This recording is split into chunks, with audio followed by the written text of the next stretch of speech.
King Akkineni Nagarjuna హీరోగా అత్యంత ప్రతిష్టాత్మకంగా తెరకెక్కుతున్న మైలురాయి చిత్రం కింగ్ 100 నుంచి క్రేజీ అప్డేట్ వచ్చేసింది. ఈ సినిమా మ్యూజిక్ డైరెక్టర్ ఎవరో మేకర్స్ అధికారికంగా ప్రకటించారు.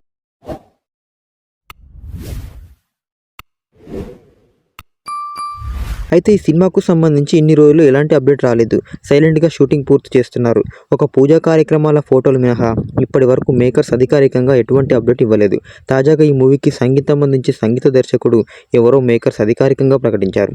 రాక్ స్టార్ దేవిశ్రీ ప్రసాద్ పుట్టినరోజును పురస్కరించుకొని ఆయనకు శుభాకాంక్షలు తెలుపుతూ ఈ ల్యాండ్ మార్క్ ప్రాజెక్టులోకి మ్యూజిక్ డైరెక్టర్గా DSPని ఆహ్వానిస్తున్నట్లు మేకర్స్ అధికారికంగా ప్రకటించారు. ఇటు కింగ్ నాగార్జున, అటు దేవిశ్రీ ప్రసాద్ ఈ సంచలన కాంబో సినిమాపై ఉన్న అంచనాలను ఒకేసారిగా పెంచేసిందంటే ఆశ్చర్యపోవాల్సిన అవసరం లేదు.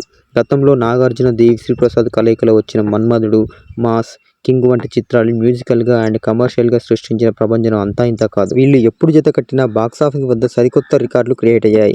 ఇప్పుడు మళ్ళీ నాగార్జున కెరీర్లో అత్యంత ప్రాధాన్యత ఉన్న 100వ సినిమా కోసం ఈ ఐకానిక్ కాంబో రిపీట్ అవుతుండడంతో అక్కినేని అభిమానులు, అటు సంగీత అభిమానులు ఆనందం వ్యక్తం చేస్తున్నారు. రా కార్తిక్ దర్శకత్వంలో అన్నపూర్ణ స్టూడియోస్ అత్యంత భారీ స్థాయిలో చిత్రాన్ని నిర్మిస్తుంది.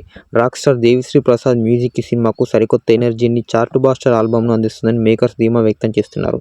కింగ్ 100 ప్రమోషన్ల శ్రీకారంతోనే దేవిశ్రీ ప్రసాద్ బోర్డులోకి రావడం సినిమా రేంజ్ను మరింత పెంచేసింది. ఇక ఈ సినిమా టైటిల్ ఏం పెడతారనే విషయంలో ఓ రేంజ్లో చర్చలు నడుస్తున్న విషయం తెలిసిందే. మరి కింగ్ నాగార్జున 100వ చిత్రంలో DSPని మ్యూజిక్ డైరెక్టర్గా తీసుకోవడంపై మీ అభిప్రాయాన్ని కామెంట్ చేయండి.